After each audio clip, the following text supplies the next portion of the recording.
Semasa hidupnya, Syekh Abdul Qadir Al-Jilani memiliki banyak murid. Murid-murid sang wali bertebaran dan ditugaskan menduduki posisi penting di masyarakat.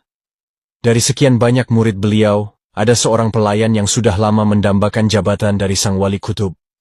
Ketika utusan India datang menghadap, sang pelayan menyampaikan keinginannya untuk ditugaskan sebagai raja. Namun, Syekh Abdul Qadir Al-Jilani ragu dengan kapasitas dan kemampuan sang murid. Bagaimanakah kisah lengkapnya?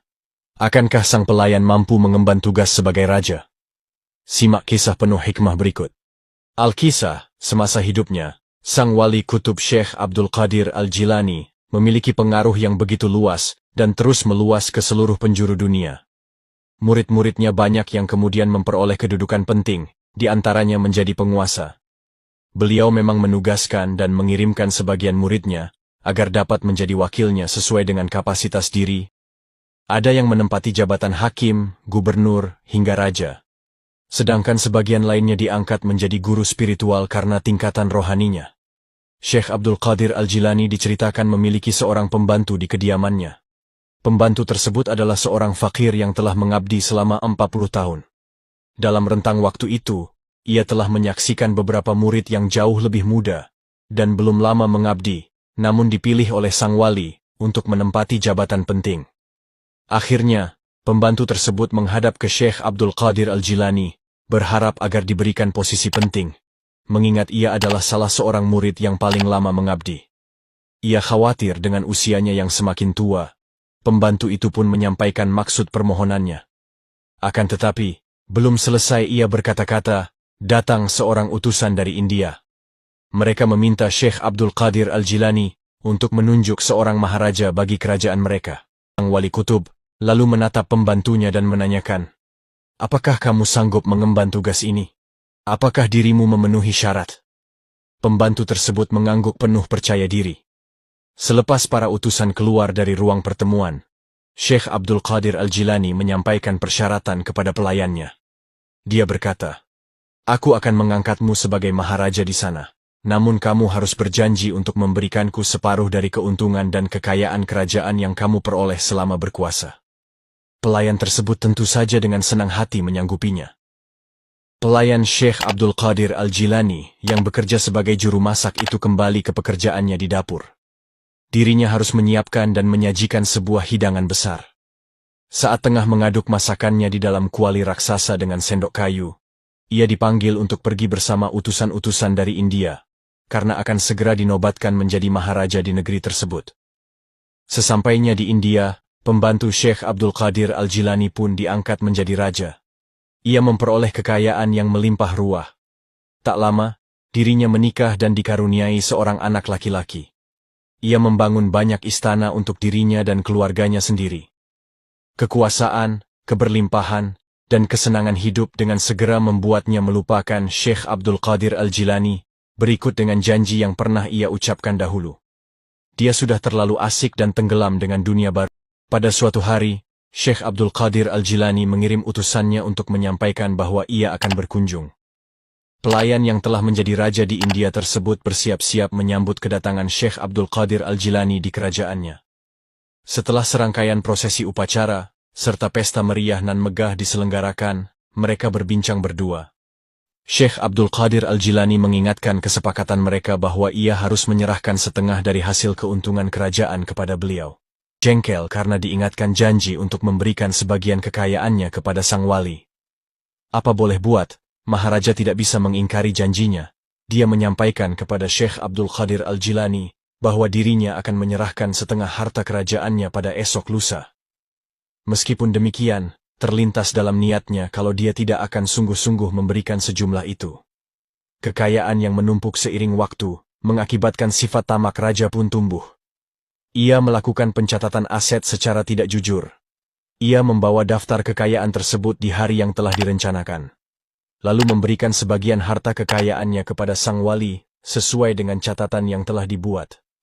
Meskipun catatan tersebut mencantumkan banyak istana dan harta lainnya, namun itu hanyalah sebagian kecil dari miliknya.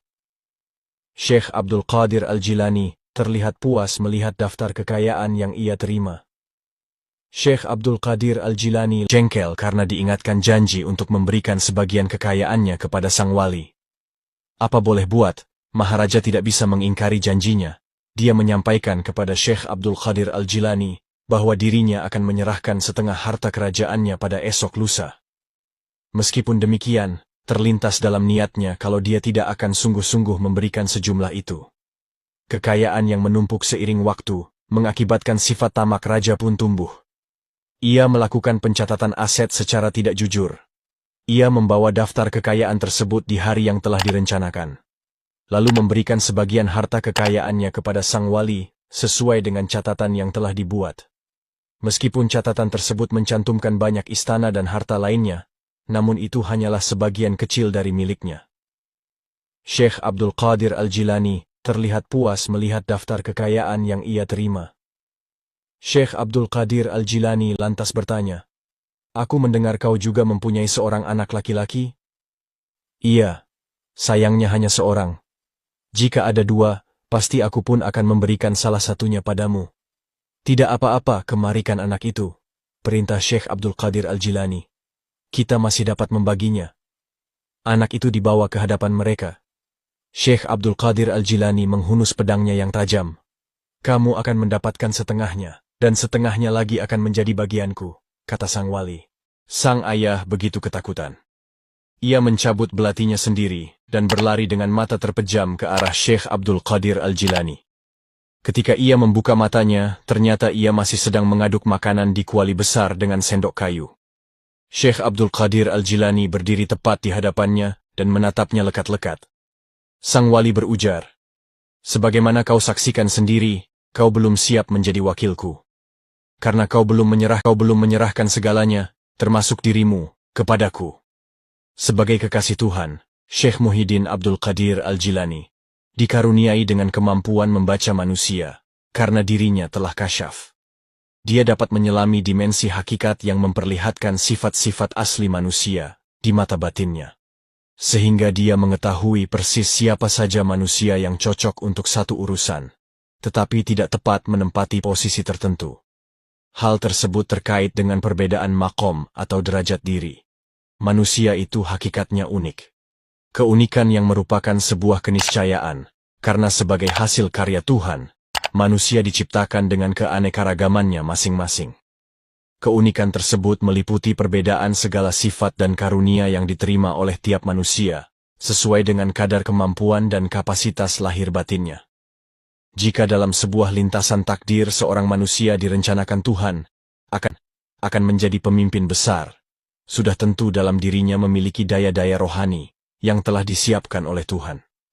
Ketika seorang manusia menyadari anugerah yang diperolehnya dari Tuhan, bisa bakat atau keahlian tertentu, pada dasarnya dia sedang diarahkan untuk mencapai sebuah tujuan takdir tertentu.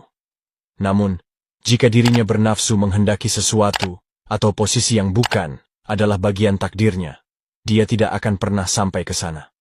Sudahkah kita sendiri menyadari di mana makom kita? Wallahu a'lam bissawab. Dukung channel ini dengan menekan tombol subscribe dan like.